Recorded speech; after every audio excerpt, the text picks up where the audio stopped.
Our topic today is the general question of what sort of non-rational persuasion is legitimate for a government to engage in if we're willing to accept the kind of social contract argument that we were considering in the last few weeks of the course.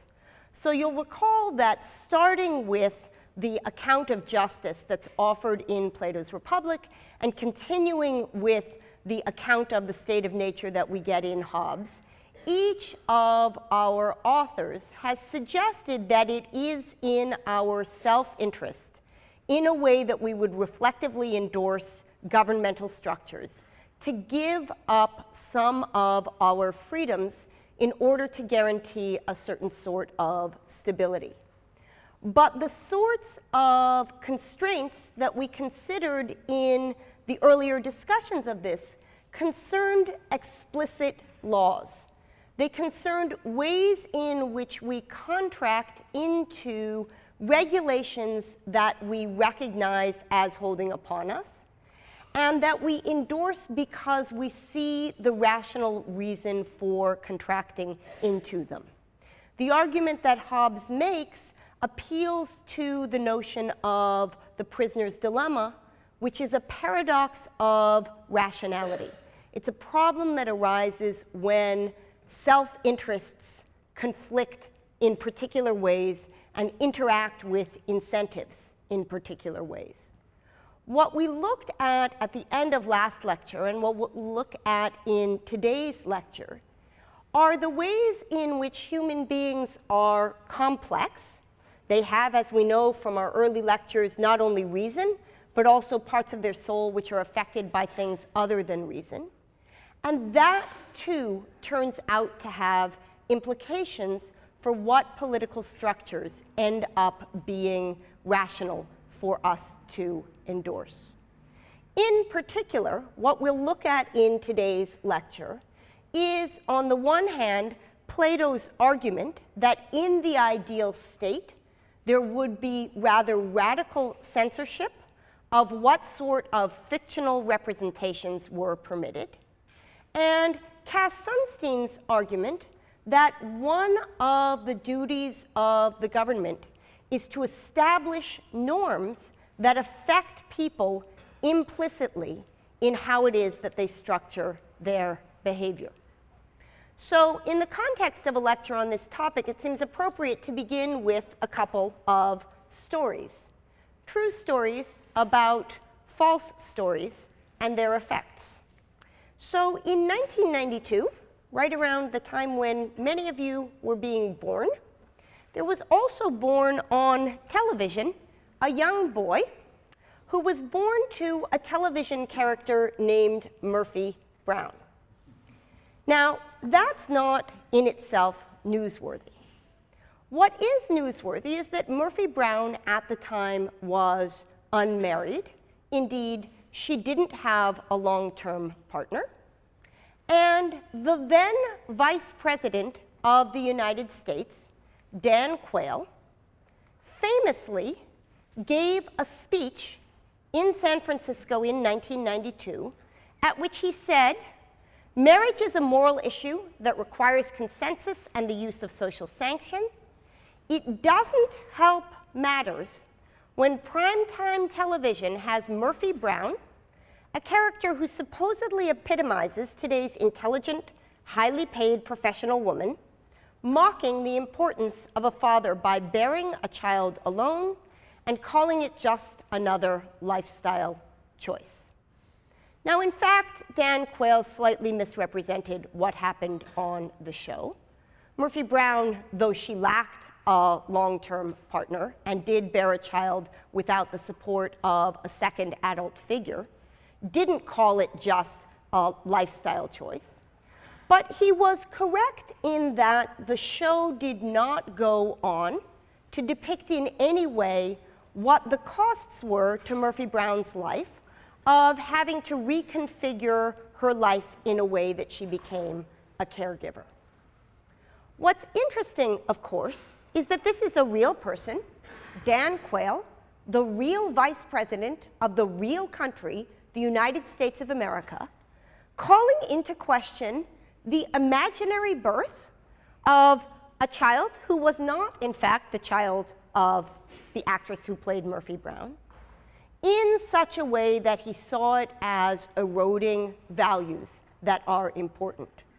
Moreover, this debate hit the news in an extraordinary way. It was on the cover of Time. It was on the cover of the New York Post. Dan rips Murphy Brown. The New York Daily News said, "Quail to Murphy Brown, you tramp." The New York Times ran an article some months later when, in an act of enormous postmodern irony, Murphy Brown, the character on television, responded to Dan Quayle, the actual vice president. And the New York Times offered an article that began with the paragraph, "Almost everyone who watches television is aware that Murphy Brown responds tonight to Vice President Dan Quayle, who helped push family values to the forefront of the 1992 presidential campaign by criticizing the show's leading character last spring for having a child out of wedlock." That's story number one. Here's story number two, a little more recently. In 2002, the television show 24 had, depicting the President of the United States, a man of African descent. In 2007, that same show depicted the President of the United States as a woman. In 2008, as all of you know, the two leading candidates for the presidential nomination in the Democratic Party were a man of African descent and a woman. And the commentators who look at elections were commonly saying things like this blog from Newsweek says. What it points out is that the availability in fictional representation of a character who served as president and was of African descent, or who served as president and was a woman, played some role in allowing actual citizens in the real world, not imaginary people on TV, to have conceptual space available for the possibility of there being a president of that kind. Now, Dan Quayle and the commentators speaking about 24 were, as you know from your readings for today, channeling our friend Plato. Dan Quayle essentially said, if we want the guardians of our city, that is, the citizens who are in a position to govern and select leadership, if we want the guardians of our city to think that it's shameful to be easily provoked into hating another, read, shameful to bear a child out of wedlock, then we mustn't allow stories about the gods, says Plato, stories about attractive characters on television, says Dan Quayle, warring or plotting against one another. That is, engaging in the activity that we want to forbid. So when Plato says, if we want the guardians of our city to think that it's shameful to be easily provoked into hating one another, we mustn't allow stories about gods warring or plotting against one another, he's making an argument that Dan Quayle picks up on 2,000 years later. And to the extent that our Newsweek commentators and others in their discussion of the 2008 presidential election were pleased to see an opening up of the range of candidates who were being taken seriously as potential leaders of this nation, they too were channeling Plato, who, right after the remark that we just quoted, continues by saying, if we're to persuade our people that no citizen has ever hated one another and that it's impious to do so, then that's what should be told in our stories.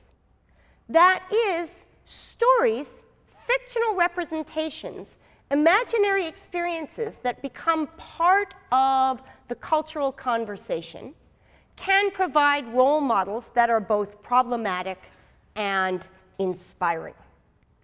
Now, the puzzle that this raises, if we think only in terms of rationality, is the following.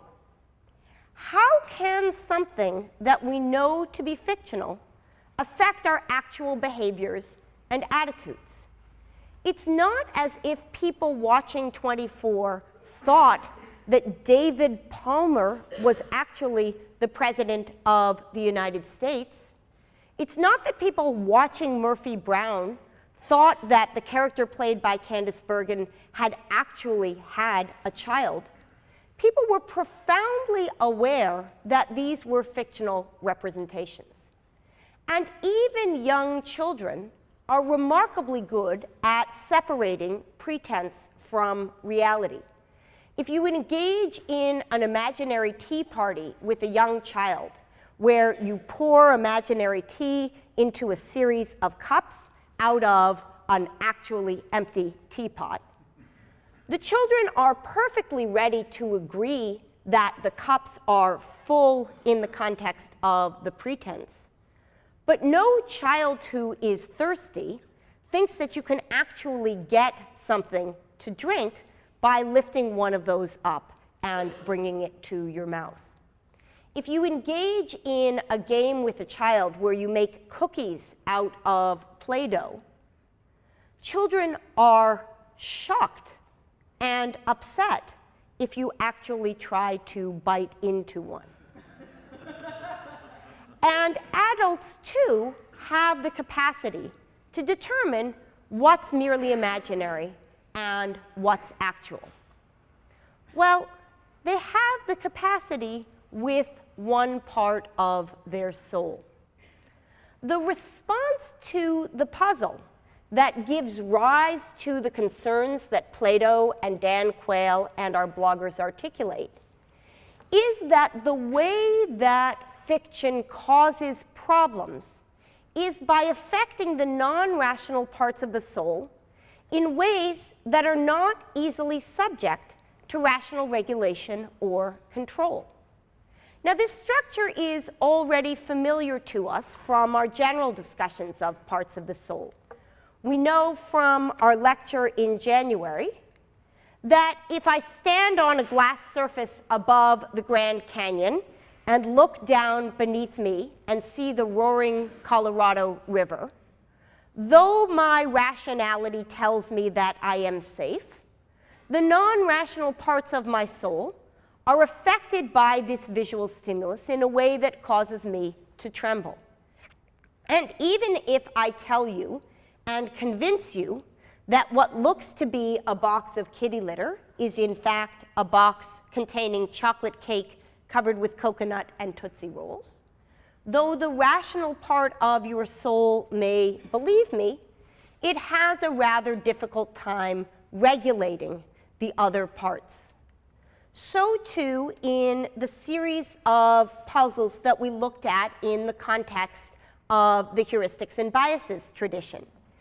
If I present you with a choice where you're trying to get a red ball between a bowl that contains 9 white balls and 1 red one, or a bowl that contains 92 white balls and 8 red ones, though the rational part of your soul is profoundly aware that you have a 10% chance over here and an 8% chance over there, it is nonetheless the case that if I put you under cognitive load in such a way that your rational part isn't in a position to make the decision, you will be drawn towards the bowl with more rather than towards the bowl with a higher proportion. Reason isn't sufficient to regulate the non-rational parts of the soul. And again, in the context of our discussion of temptation, of weakness of the will, here's Ulysses tied to the mast, rationally committed to making his way past the sirens, but unable to do so without either blocking his ears to prevent himself from hearing the temptation or tying himself to the mast in such a way that he's unable to act on it. Plato says roughly this when he identifies what it is that's so problematic about fictional representation. He says, the imitative poet appeals to a part of the soul that is inferior. Recall, Plato has the hierarchy: reason, spirit, appetite. He arouses, nourishes, and strengthens this part of the soul, and so destroys the rational one. He puts a bad constitution in the soul of each individual by gratifying the irrational part of the soul. So the fact that we know something to be fictional with the reason part of our soul isn't sufficient to prevent it from affecting us in other ways. In particular, Plato is worried about 3 ways that fiction can problematically affect the soul, and importantly, willing to forgive a 4th. And looking through the details of that will allow us to get a better sense of Plato's picture. So what is it that Plato is worried about when he's worried about fiction's capacity to affect the non-rational parts of the soul?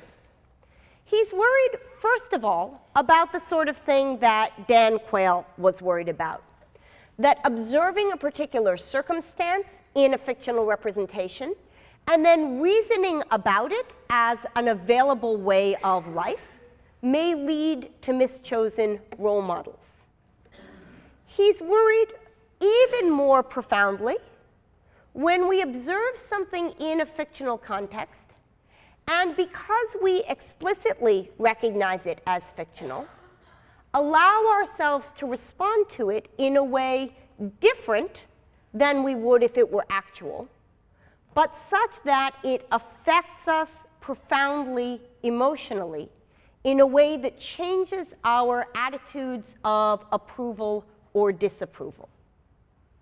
What he's not worried about, and this will be crucial to the larger argument that I'm making, is playful imitation.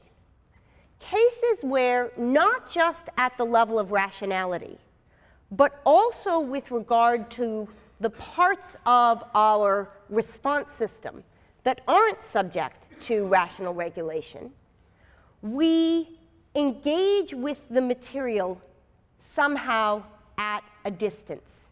There is available to us, recognizes Plato, a capacity for playful imitation. And it's the contrast between this and the 4th, the thing that Plato finds most problematic, that will help us get to the heart of Plato's picture. Because what's most problematic on Plato's picture, and we'll give some contemporary analogs of this in a moment, are cases where imitation of imaginary figures plus habituation to that mode of behavior leads to what Aristotle warns us so profoundly against, a misguided repertoire of automatic responses. So in order to make sense of this rather subtle argument of Plato, it's helpful for us to take a step back and remember where it is situated in the argument of the Republic as a whole.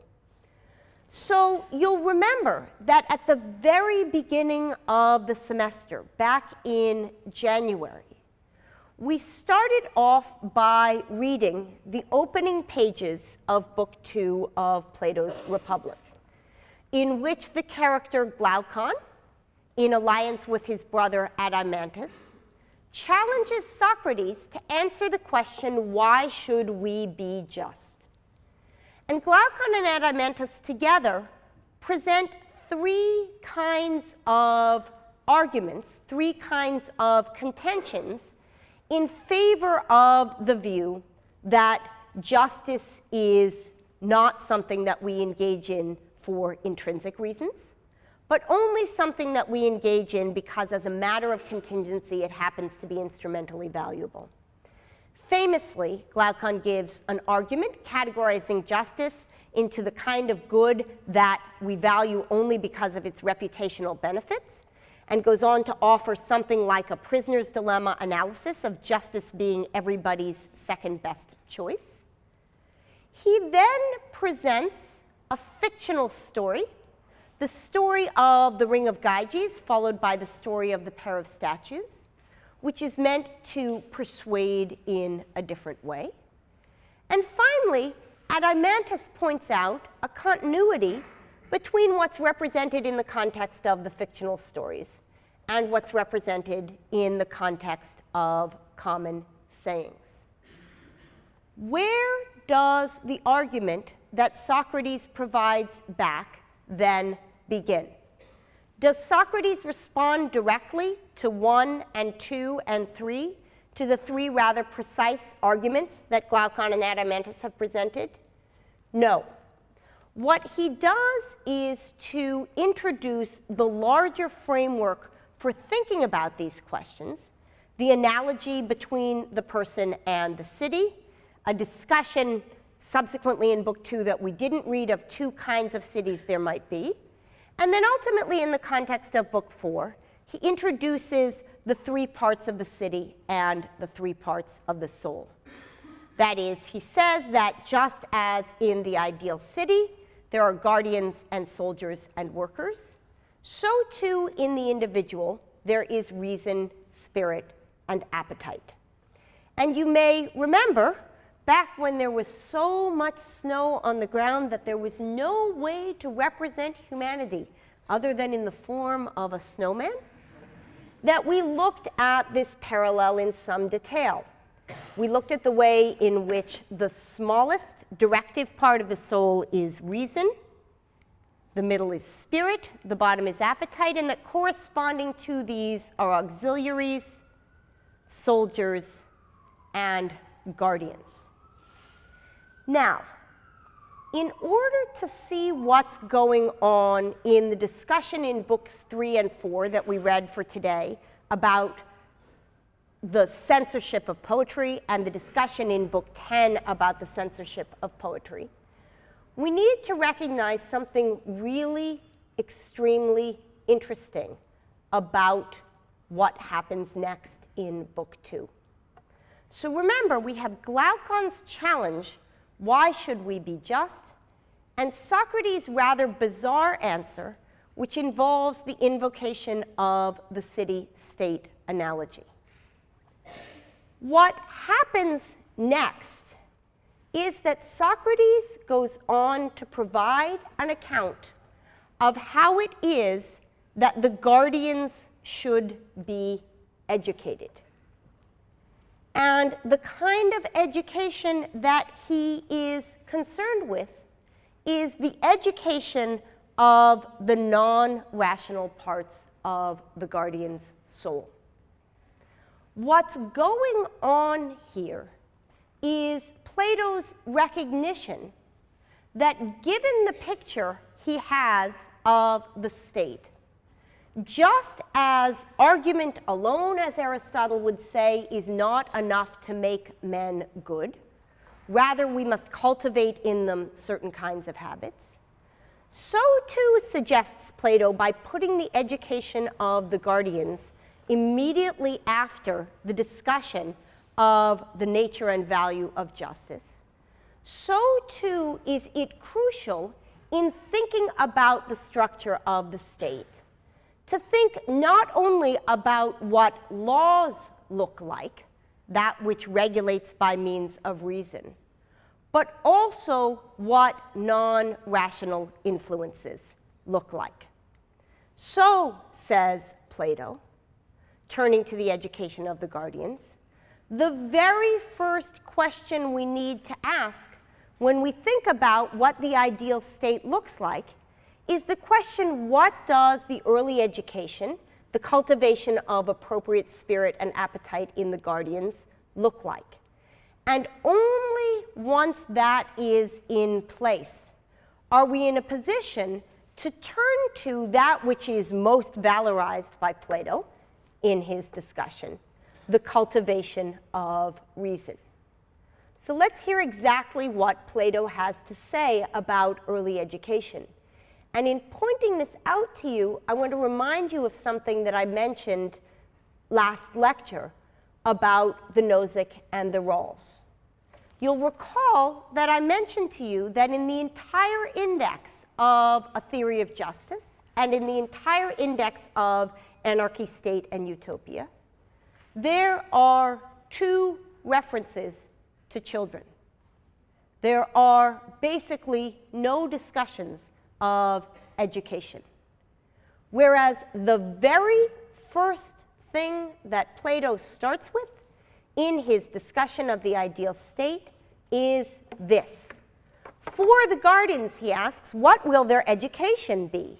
You know, don't you, that the beginning of any process is most important, especially for anything young and tender. It's at that time that it is most malleable and takes on any pattern one wishes to impress on it.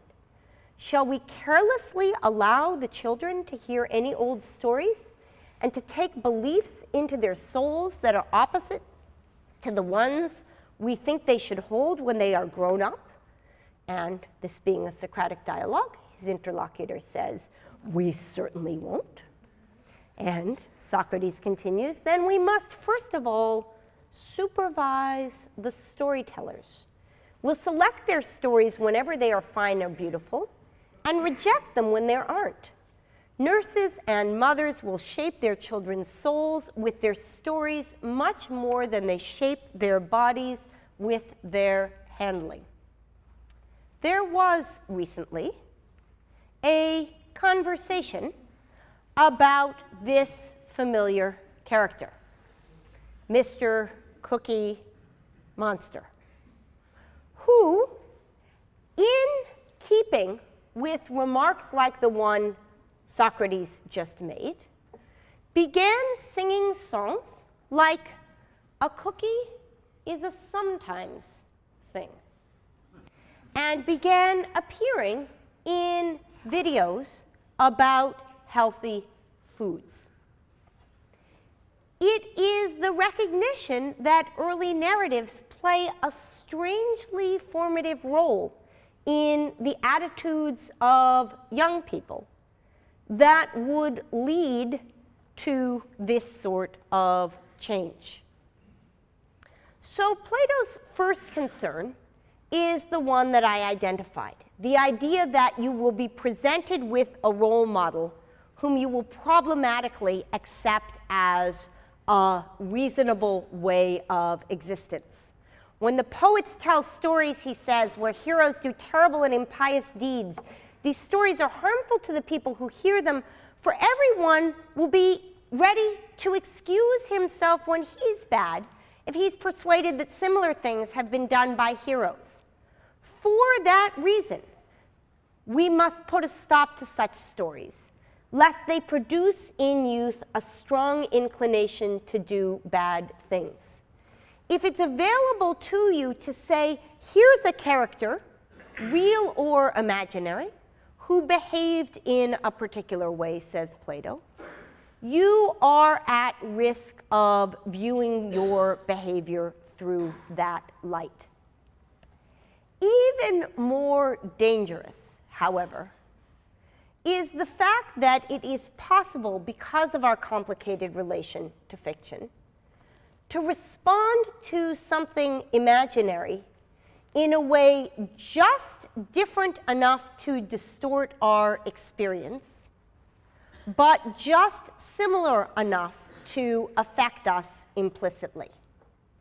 Listen and consider, says Plato famously in Book 10, when even the best of us hear Homer or some other tragedian imitating one of the heroes or making a long lamenting speech or beating his breast, we enjoy it.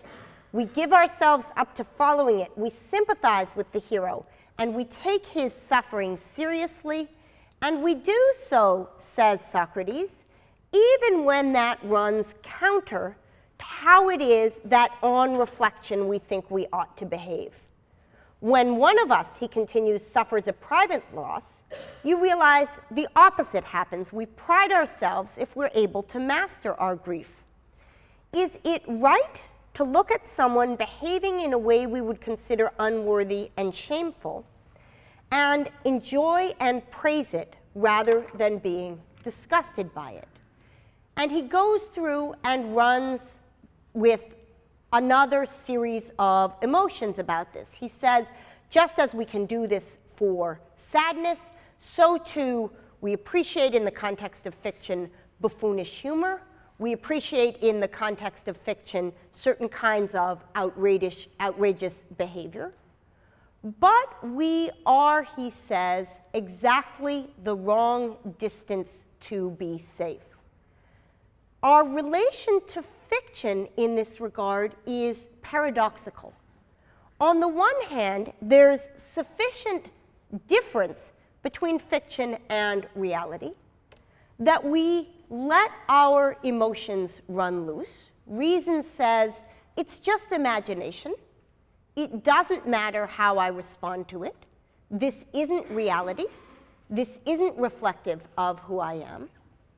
But to the extent that there is sufficient similarity between the two cases, to the extent that the distancing happens only at the level of reason, there is a risk of contagion.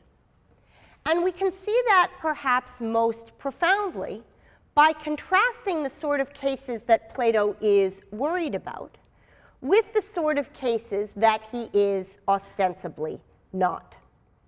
So in Book 3, Plato concedes that there are certain contexts in which it seems to be okay to engage with imagination, to engage with fiction.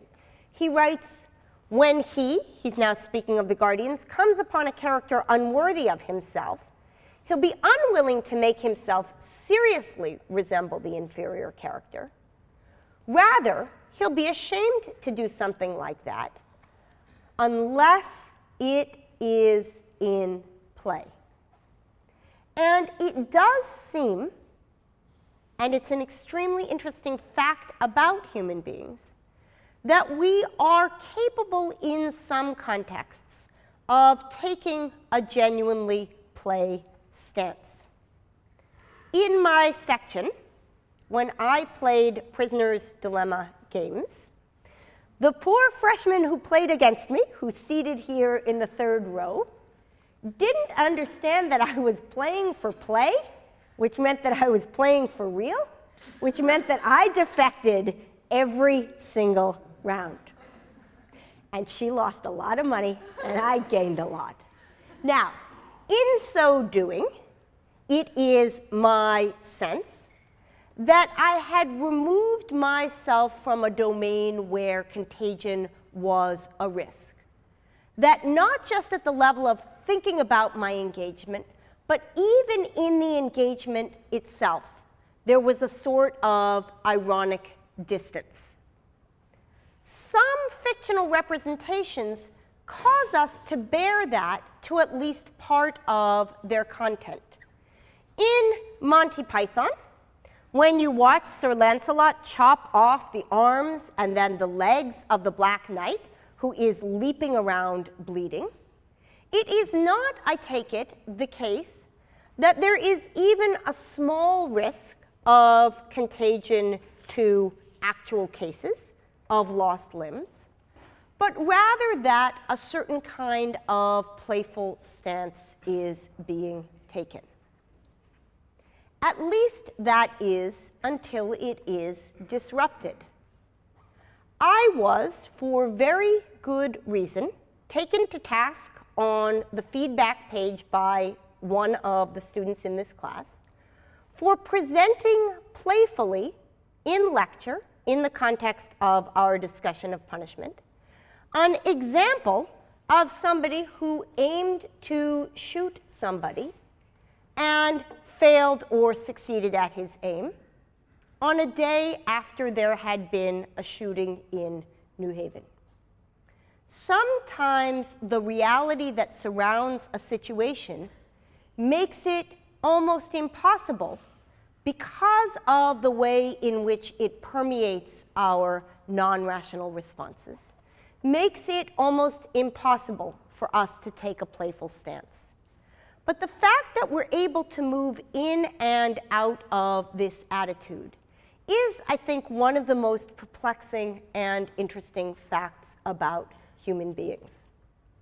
What's undeniable is that in addition to being able to engage in this sort of distant imitation, this sort of playful, non-habituating copying, we are also capable of engaging in imitation that gives rise to habituation.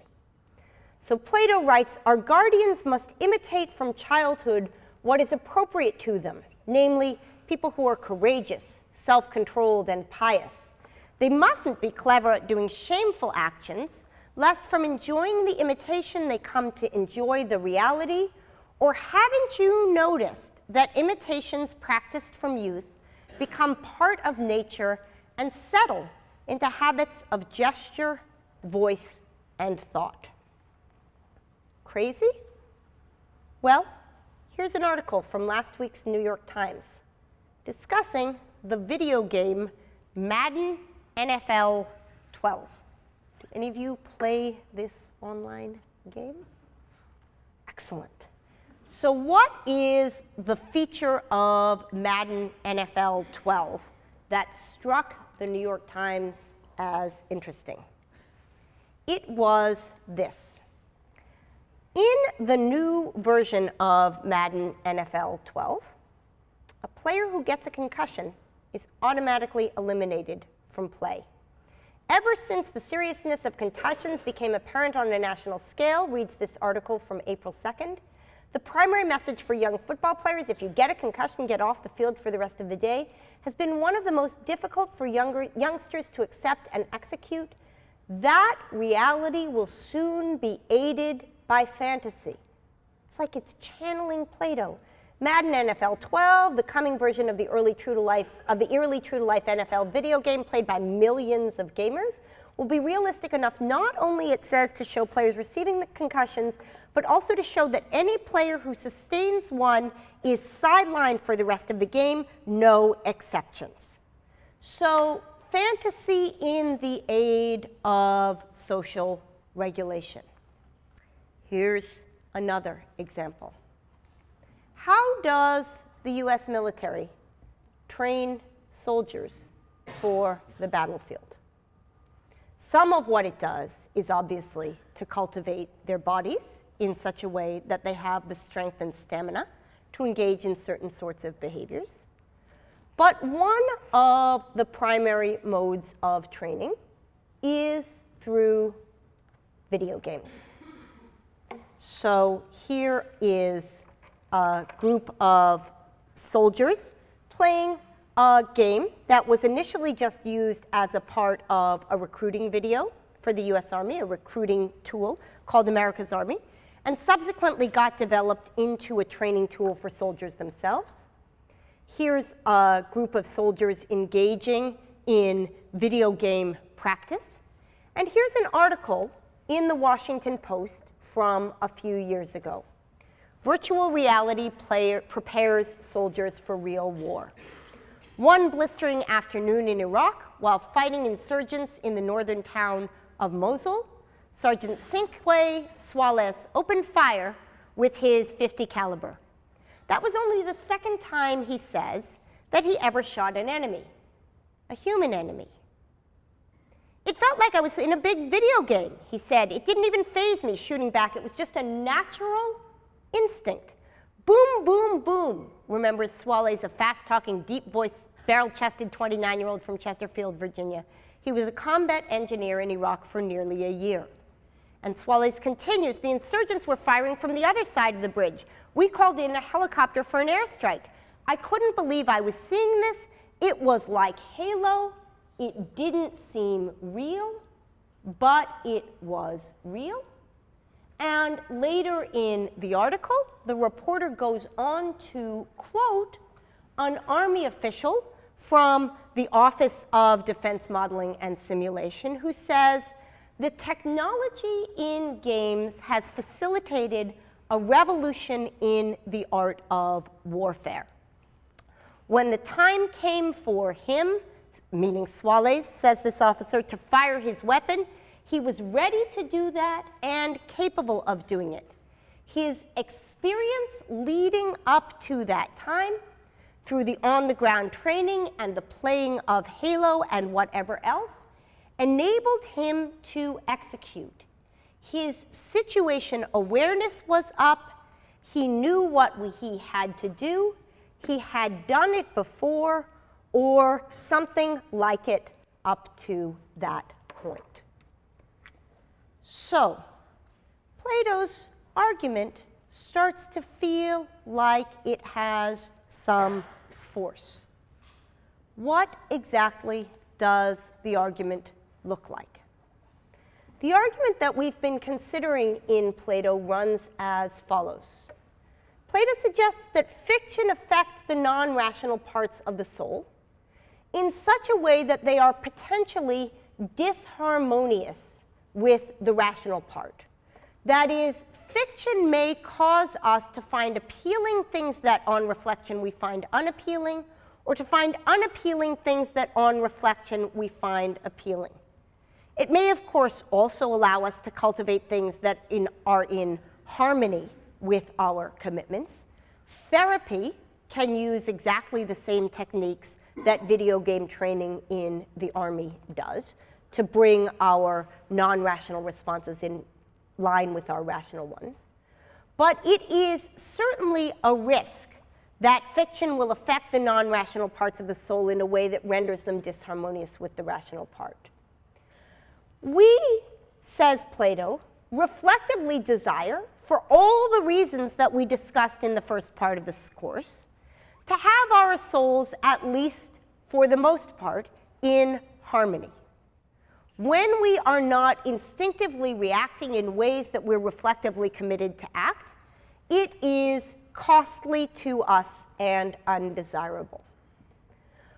But what we might think of as the easy way out of this problem, just saying to ourselves, it's only Halo, it's only a video game, turns out not to be sufficient. Individuals, says Plato, even the best of us, cannot regulate these effects internally through our own reason. We are not fully in control of the parts of ourselves through reason alone. Instead, he says, it is possible to regulate these effects externally by letting society make decisions for us about what we are and are not exposed to. Consequently, in an argument much like the one we see in Hobbes, Plato is suggesting in Book 10 that what rationality requires, given our recognition of limits that it hits up against, is a willingness to restrict our freedom in certain ways. Just as Hobbes argues that the coordination problem to which the prisoner's dilemma gives rise means that we need to subject ourselves to a sovereign who takes control and enforces contracts, so too does Plato suggest that we need to subject ourselves to a regulation by reflection of aspects of experience that will affect us in ways that from a distance we know to be dangerous, but from up close we're unable to protect ourselves from. Now, that's not an easy argument to take on board. It raises all sorts of questions about who does the deciding. It raises all sorts of questions about whether non-rational manipulation is in fact the role of the state. But it also reminds us that if we are trying to think about what political structures need to look like for complicated creatures such as ourselves, there will, in the end, be no easy answers. And in next Tuesday's lecture, I'll begin with what I'm going to ask as the first question, which is, what does this have to do with Sunstein? But I will, in the meantime, post the slides that are associated with Sunstein so that if you want to get a head start on that second question about how non-rational persuasion might happen in a society, you can take a look at those over the weekend. Thanks very much, and I'll see those of you who are not visiting Bulldogs on Tuesday.